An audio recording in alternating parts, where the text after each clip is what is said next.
and welcome to today's edition, the very first edition of the Upper Bowl Perspective, a Utah Jazz podcast dedicated to showing that the fans in the nosebleeds can know just as much as those sitting courtside. I'm today's host, Kyler Sparrow, and today I'm joined by my good co-host, J.R. Hunsaker. Hey, how's it going? And we are joined also today by our good friend, Caleb Walker. Glad to be here. We are super excited to start this podcast. As our name would imply, we really want to give a fan's perspective on what we think the Jazz should do to continue to move forward as an organization and really become one of the NBA's elite teams. Now, while we may not have any insider information or really any industry expertise, what we do have is countless hours cheering for the Jazz from the nosebleeds of the Vivint Smart Home Arena and from our couches, and all the information that can be found on Google. Yeah, and we're just here to try to prove that you don't necessarily need that insider's perspective to have a good, friendly debate about all things Jazz. And today we're going to start off with a good one. I think we're going to have a draft. Each of us is going to draft our top 5 of prospects that the national media, through mock drafts and big boards, is saying that might be there for the Jazz. And so how we set this up is we took a pool of 6 mock drafts from ESPN, The Ringer, CBS Sports, all these things to figure out who was getting picked in the lottery and just ahead of the Jazz in general, and we excluded those players. So if there was a player that was getting picked in the lottery a third of the time or more, we took them out. If there's a player that was getting picked before the Jazz 2/3 of the time or more, we took them out as well. So just as a heads up, the players, aside from the obvious ones that are consistently getting picked in the lottery, that are excluded, that have been picked sometimes around the Jazz, we have Rui Hachimura, Bol, Romeo Langford, and Gogo Bidate. These players will be excluded, and if you're wondering why, it's because we believe that these players will be picked before the Jazz get their selection. So let's start the draft. I have the luxury of being able to get the first pick, and I'm super excited about this pick. I think it's an obvious one. The number 1 pick of the Utah Jazz draft, I select Nickeil Alexander-Walker. Nickeil Alexander-Walker, for me, is a seamless fit for the Jazz and what they need, alongside Donovan and hopefully D'Angelo Russell, but we can talk about that another time. He's a guy that plays very comfortably both with the ball in his hands and off ball. He had a good backcourt partner in Virginia Tech that handled the ball a lot, so he was kind of the secondary playmaker. He showed a great ability to shoot from outside. He ran the pick and roll a lot and was very good at it. He was kind of their pressure defender that would guard their leading ball handler all the way up the court. And so I think he's a really versatile piece that can fit seamlessly along whoever's playing in the backcourt because of his versatility. Yeah, I think I had him first on my big board. I honestly don't think he's going to be there when the Jazz pick. In just some of the newer mock drafts that I've seen, and just based on team needs, and there's a lot of teams that are looking for upgrades at point guard right now in the league, that I just don't think he's going to be there. But if he is, he would be my first pick as well. I really just think he has great size. At 6'5", and he just would be a good pairing in the backcourt with Donovan to still have that size that Ricky Rubio gave us on defense. Ricky's, I think, 6'4", which it sounds like he's not going to be there anymore. So I think that would be a great upgrade, and he could play combo guard with Donovan, where they both have that playmaking ability and defensive ability that would allow us to have just both of them kind of be the ball handler, especially with Joe Ingles on the court to kind of take the load off if they need that as well. So, yeah, I agree with you. I think it's not very likely that he's there, but if he's there, I run the card up in just a second, because while he does have a slight frame and you don't know if he's going to be able to fish inside at a high level, I think his strengths really complement Donovan well. But I know not everyone here is quite as high on Nickeil. What do you got to say about him, JR? Well, I'll start off by saying that there's a lot about this guy that I like. I think I kind of agree with Caleb. I doubt he's going to be there at number 23. But if he's there, I think he could be a decent pick for the Jazz. I love that he has a 6'9" wingspan. I think that's going to really help him out defensively a lot when he gets into the league. And then Obviously, being 6'5", it'll be nice to have a bigger guard who can play both the 1 or the 2. The only thing that really worries me about him is that his 2 arguably worst games of the season were against their best competition. I mean, against both Liberty and Duke, he didn't even break 30% field goal percentage, and that kind of makes me worry, is this guy really ready to compete at the next level against high-level competition? Because if you watch his film from lesser competition, he is incredible. You can tell that he's a dominant player, a guy who you would look at him and say he is NBA ready. But when you look at his game against Duke, where I want to say he only shot like 22% from the field, you wonder how well is his game going to transition into the NBA. I think if the Jazz pick him at 9, I'm not going to be heartbroken about it, but he was only 9 on my draft board, just because I think when it comes to NBA readiness, I don't think he's quite ready to start making an impact anytime soon. Yeah, you see with him, I just see the potential. And yeah, he didn't have a great game against Duke, but Purdue was a very high-level opponent, and that's the game that I watched. I watched that full game, and he did an extremely good job of just reading the defense and pressuring Purdue ball handlers. My comp for him is Lou Williams, not so much in the player so much as the role that he gives. I think he can just come in and be a spark plug off the bench early in his career. So that's it for Nickeil Alexander-Walker. Coming up with the second pick, we have JR. All right, so with the second overall pick, I got to go with my guy, Matisse Thybulle. Now, I think that not only is he one of the best players that will be available for the Jazz at number 23, I think he is probably the best defender in the entire draft. He's a shooting guard from Washington, 22 years old, so he's a little bit older, 6'6", 200 pounds with a 7-foot wingspan. I mean, this guy, you look at him physically and you're just like, this is exactly what you want to see out of a 2. He was a 2-time Pac-12 Defensive Player of the Year, and I think just the way that he plays and the skills that he has makes him an obvious, like, kind of glove-in-hand, kind of perfect fit for the Utah Jazz. Not only that, he had 3.1 rebounds, 2.1 assists, and 3.5 steals per game. Those are just absolutely ridiculous defensive numbers, and I think he's a guy that we can bring in off the bench next season, kind of coming in behind Donovan, that can start playing immediately in the second units by being just an absolute fantastic defender. Well, I do think it's going to take some time for him to kind of switch because he was mostly running zones when he was playing in Washington, where the NBA is a lot more man-on-man. I think we're going to see that he's going to make that transition really, really quickly, and he's going to start making an immediate impact for the Jazz. Yeah, he was probably, I think he was second or third on my list as well. I just really like Matisse Thybulle.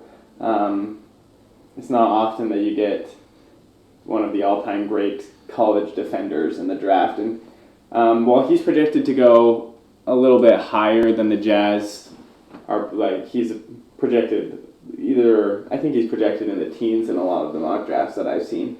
I think that's probably where he'll go, to somewhere like, let's say Atlanta trades with the Cavs. That's something that's been talked about a lot. Then I think that the Cavs could definitely take him with like that 17th pick, I think is what Atlanta could trade. But there's a lot of lottery teams who are hemorrhaging points and really need upgrades at defense. So I think that's somewhere that he could go in the later teens of the draft. But if he falls to 23, I'd love for us to pick him up, just because, like JR said, I think he's someone you can put in right away. One of the big flaws with Grayson Allen this past year and why he didn't get a lot of playing time was just his ability to defend, and that's his thing. And so you're going to be able to put him in. You don't need him to score a lot of points off the bench because he's a brand new rookie, and give him some time to develop, but he'll immediately be able to play and get some playing time, which I think is the biggest part of any young player's developmental process. So I think that would be wonderful for us to have him. Yeah, for sure. Being able to play is huge. And I'm not going to lie, this guy was my first man crush of the draft because he destroyed our Utah State Aggies in the tournament, right? He just destroyed the team. And so I kind of started monitoring him since then. And I'm going to be honest, though, as I've gotten to know him a little bit more as a prospect, I have a few reservations. I do think he's going to be a great defender, and I do think he's one of the best defensive prospects in the class. But as JR mentioned, the defense he played really helped him. That scheme was an amazing college defensive scheme that's just not going to work in the NBA. Although he does have the length, he does have the technique to be a really good off-ball defender from the start. I think it's going to be a little bit of a development with his on-ball defense just because he is a little bit skinny. He's a guy, I compared him to current Andre Iguodala, not prime Andre Iguodala, is a guy that can come in. I think he's going to have a really good defensive role. He's going to be able to hit the three-pointer at an okay level. He did only shoot 30% this last year. He had a good free throw percentage, so you're hoping that he can get that up, and if he does, I really like the pick here at second. And he's one of the guys, he's 25th overall on my big board. He's just kind of at the very top of the third tier of guys that we have in this list that's might be available for the Jazz. So a little bit lower on him, but I still really like the pick. Yeah. I mean, if he's available at 23, I would honestly be shocked if the Jazz don't take him. While he's not a perfect prospect at 23, it doesn't exist. He does have some flaws in his game. I do think it's going to take him at least half a season for him to develop, to become the defensive player we wanted to play in the NBA. But I think before we hit the All-Star break, we're going to see him really begin to shine as a defensive player, no matter who he plays for. Mm-hmm. And his career three-point percentage is like 36, I think, or 35.8. So he had a bad year this past year shooting the three, but I think that his free throw percentage, oftentimes free throw percentage in college, scouts have seen that projects better to NBA three-point percentage. At least currently, it's going to be a little different in the future with them moving the college three-point line. But yeah, I do really like he has a good free throw percentage, which I think gives some hope for him increasing his shot. Yeah, the one really weird thing for me was with his free throw percentage is really weird. He had 71%, then 84%, then 71%, then 85%. So it was a little weird, and I think it's because of his low attempts per game. Just because I think beyond shooting the three, he is limited offensively. So I wonder, what is he giving you right off the bat that someone like Royce O'Neal isn't? So that's why I have a few guys ahead of him, but like I said, I really like the pick. Cool. So coming in at the third overall pick with his first selection, we have Caleb. Okay, I'm going to, since JR took my boy Matisse, I think I'm going to go with Dylan Windler here. He's someone who's projected in the Jazz's range a lot more often than these first two picks that I've seen. And I just love the spacing that he'd allow for us. He's probably going to play, he comes in at 6'7.5", with a 6'10" wingspan, so it's a little bit longer wingspan, which helps on defense and everything and shooting. He's a forward from Belmont. He's a senior, so he's a little bit older. But he carried them in the NCAA, in the tournament in March Madness just carried his team with his shooting. And I think that's one of the big things that we're looking for right now with the Jazz is just being able to provide some spacing, get some shooting. We're really hurting for spacing for Donovan. And if we can get some more shooters on the floor, I think he's someone that just will be able to come in. He's good on defense. He's a good passer and a good rebounder and just a high-effort guy that I think is kind of similar to Grayson Allen, where he's athletic, can shoot, can score and be a complimentary scorer. But I think just he doesn't have the flaw that Grayson Allen had this last year in defense, where he's projected as more of a 3-and-D guy than someone who needs to come in and have the ball in their hands and facilitate and to score.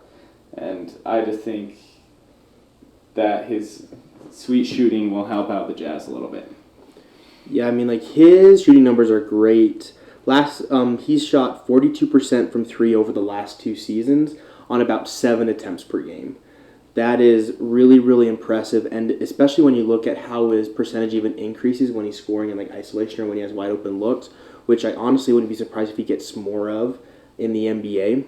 I think we might even see that percentage increase a little bit. He's one of the best shooters that could be available for the Jazz at number 23, and I think he's a very, very safe pick.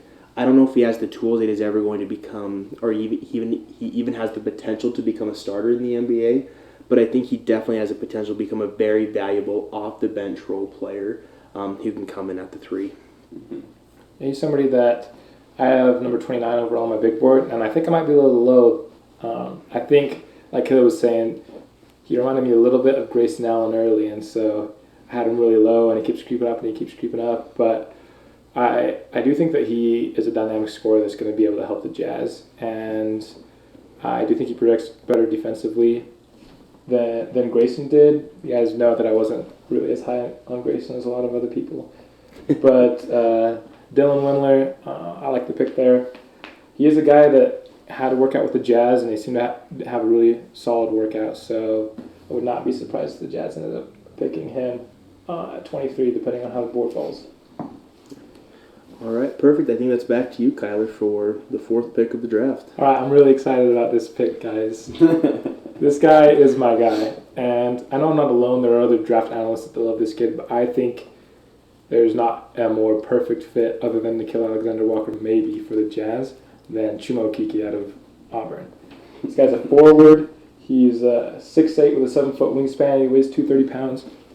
And I just think he has the frame and the skill set to just seamlessly fit in as a 4-man for the Jazz and just really help out their system.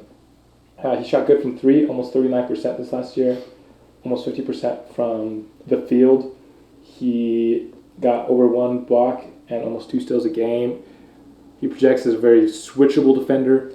He, like I said, he's a really good shooter, and he's not just the guy that's the 4 that's only going to stand out there and take the wide open threes. I saw a guy that if you slack off even a little bit, he's going to take the 3 with confidence. He has a smooth stroke. And what I really like about his 3 game is he took a lot of corner threes at Auburn, and I know that's something that the Jazz try to get a lot of open looks from the corner 3. He's very confident from there. I think he can attack the closeout. I think he's one of the best team defenders. He's not going to be the guy that's going to go out and shut down a guy by himself, but he was really good in the Auburn system there. And I think he's going to be there for the Jazz. I haven't seen a single podcast that has him going before them because of his torn ACL. He's not even going to be able to start practicing until December. So that's the one thing. If you want a guy that's going to come in this season, but quite honestly, at 23, let's just take last year, for example. The number one defense that a lot of people had for Grayson is that he was going to be able to come in because he was an older guy and he's going to be able to be ready to play. But at 23, you're not getting a lot of guys that are instant impact players. So I'd rather take a swing on a guy that I think can be a starting 4 for the Jazz for a long time than go with somebody that's going to come in this season.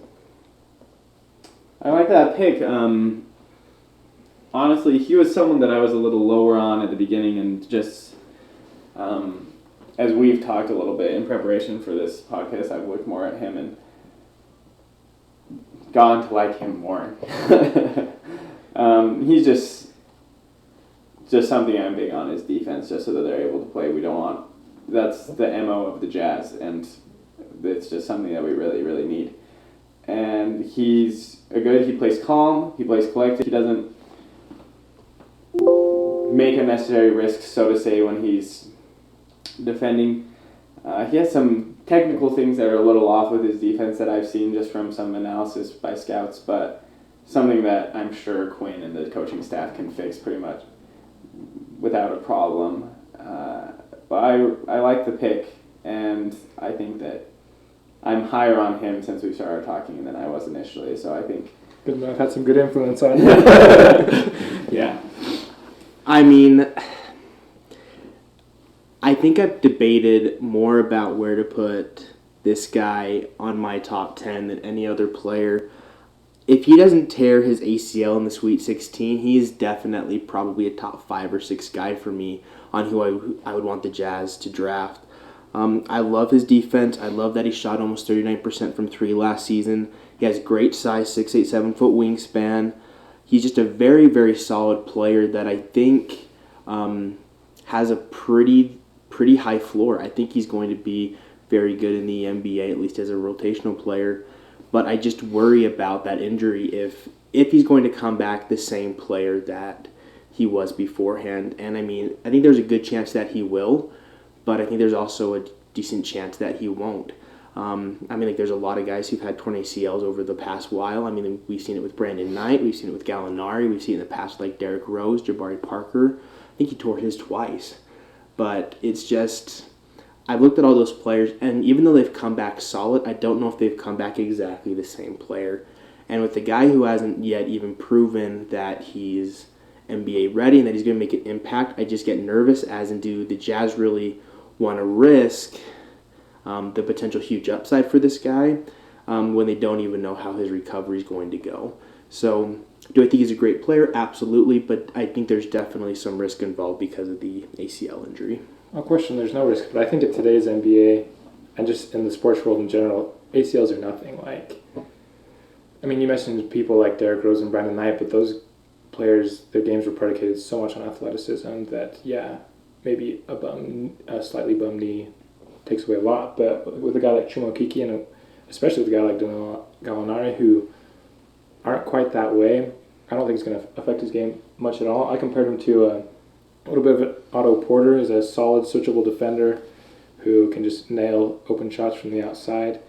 We know that the Jazz were interested in Otto Porter, and I think it's just a really similar player. He's a guy, he's number 15 on my board. I would love it. And I think the only reason he's even in consideration for going this low is because of his ACL. Everywhere I hear is, if he hadn't torn his ACL, he's going higher.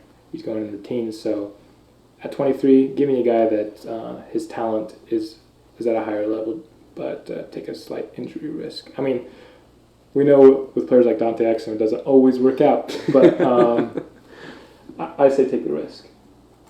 All right, JR, who are you taking with your next pick? All right, with my next pick, I'm going to go with Ty Jerome. Now, I really, really like this guy. He's a point guard out of Virginia. He's a little bit older at 22 years old. But if you watch his film, he's just a guy that you can't help but get excited about. I think he has some incredible court awareness, and he's a very, very good shooter. He shot over 40% from three last season, which is great. And if you watch how well he played in March Madness, I mean, this guy was hitting shots at an absolutely ridiculous rate and at a very, very huge range.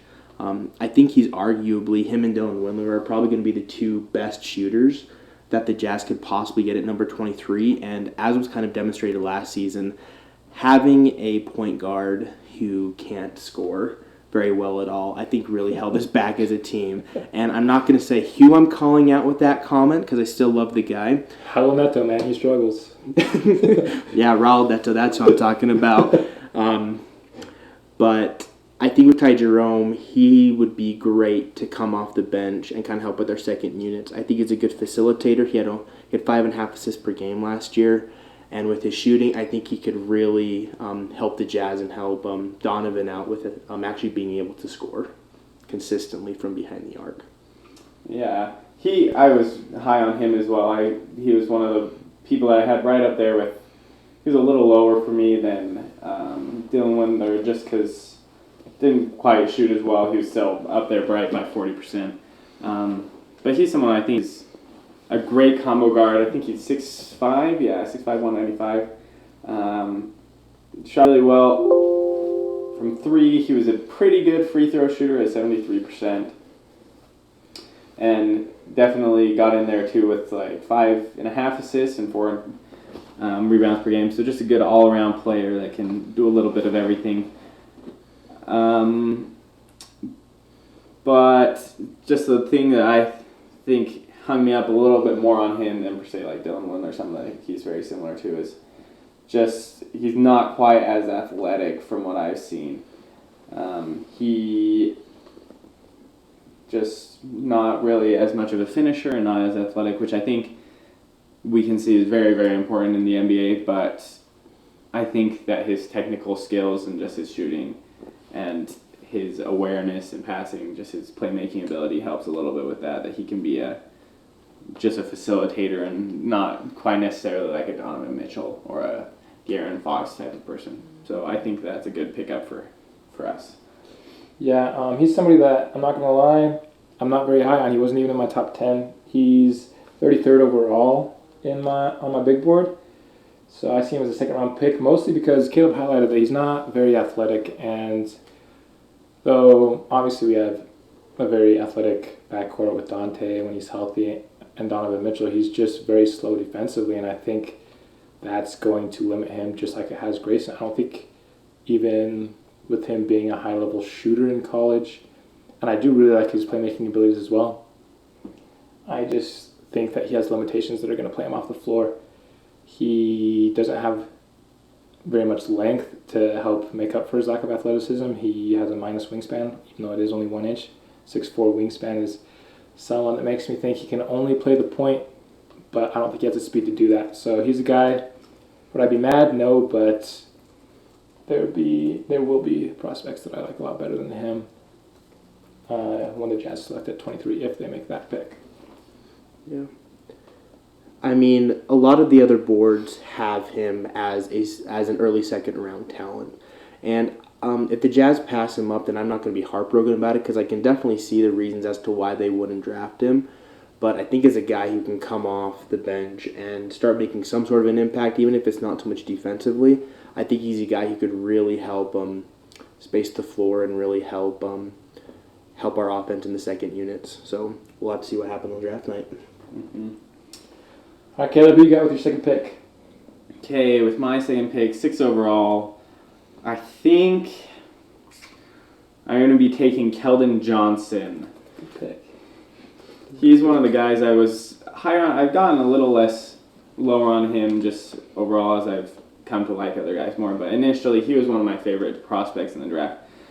He's coming in at 6'6", 215, good three-point shooter at 38%, and wasn't quite there all the way with like his assists and rebounds with just 1.6 assists. He had almost 6 rebounds a game though, and just someone that's can play a little bit of the shooting guard, can play the small forward with his size if we want to go smaller, and just someone that I think has a lot of transferables to the NBA. Someone that can come in and contribute right away, and just with his shooting, with his ball handling,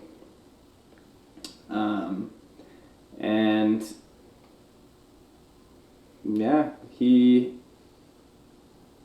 I watched the game against Tennessee with him. I just liked his energy, his willingness to go up and get boards.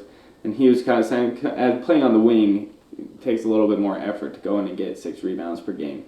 And just board man gets paid, in the wise words of Kawhi Leonard. Yeah. But probably I think that's who I'm going to go with at this pick. Yeah, I like the pick a lot. He's a guy that's very intriguing to me because of what you said. I think he is one of the more NBA-ready guys, and like I said, I'm not super fond of that term, but the fact that he is so young and also in that mold makes me think that the Jazz are going to be able to mold him a lot. He's a guy that's pretty good three-point shooter. He also likes to get out and get in transition. He's not super effective at it, but he does like to get out and run, and I like a guy that can come in and help the Jazz increase the pace in some of their lineups. I like a guy who has the size and the frame to defend and also to take it inside. I think he's going to be able to finish at a pretty good level, especially with the Jazz have such a great training staff and such great training facilities. I really like this guy as somebody that not only was fairly productive in college, but also has a lot of opportunities to grow. Yeah. I think he's a guy who in 2 or 3 years we can see him as being a really, really solid player in the NBA.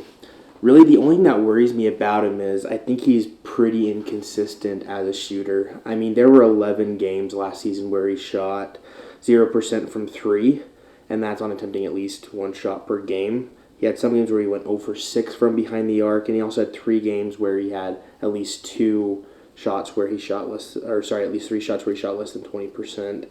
So that's about 40% of his games that he played last year where he was pretty awful from behind the arc. But then at the same time, he had like 6 or 7 games last season where he shot over 60% from 3. So looking at it's pretty obvious that he can shoot the ball well, but it's almost like a flip of a coin on, okay, is he going to shoot well today? Is he not going to shoot well today? And putting another inefficient guard in the backcourt is not something I know if Utah needs right now. Well, I think he can definitely be good, and I think he's going to keep getting better over the next few years. I mean, the guy's only 19 years old. I just don't know if the inconsistency that at least I saw in watching some of his film and looking at his stats is going to really translate super well in the NBA. Yeah, I think that's one thing that almost always gets better in a player when it comes to NBA is shooting. I do think he'll get more consistent, and I think a lot of those inconsistencies is a little bit with his role, because the numbers tell an interesting story, but they don't say everything. You got to take into account a guy's role. When he was playing alongside P.J. Washington, I think he was a lot more efficient, where he went down, and when he was asked to carry the offense by himself, he wasn't as good, just because he's not a very good shot creator. He doesn't have a lot of wiggle. He's more of a guy that you help put him in a favorable situation, he's going to take advantage of it. And I think the Jazz are really good at putting people in favorable situations. And as long as you have a Joe Ingles, a Donovan Mitchell, a D'Angelo Russell out there that's helping put him in some assuming an awful lot there with free agency. Somebody that's going to put him in those favorable situations, I think he's going to increase that efficiency and that consistency a little bit. Due to some great conversation, that's all we had time for today's episode. We will be coming out with rounds 3 through 5 in the next couple days. I hope you liked today's episode, and if you did, be sure to tell all your family and friends that would enjoy some great Utah Jazz content to listen to at work, at home, at the gym, and anywhere in between. I'm Kyler Sparrow. You can follow me on Twitter at Kyler Sparrow, and be sure to like our brand new Facebook page, Upper Bowl Perspective. See you guys next time.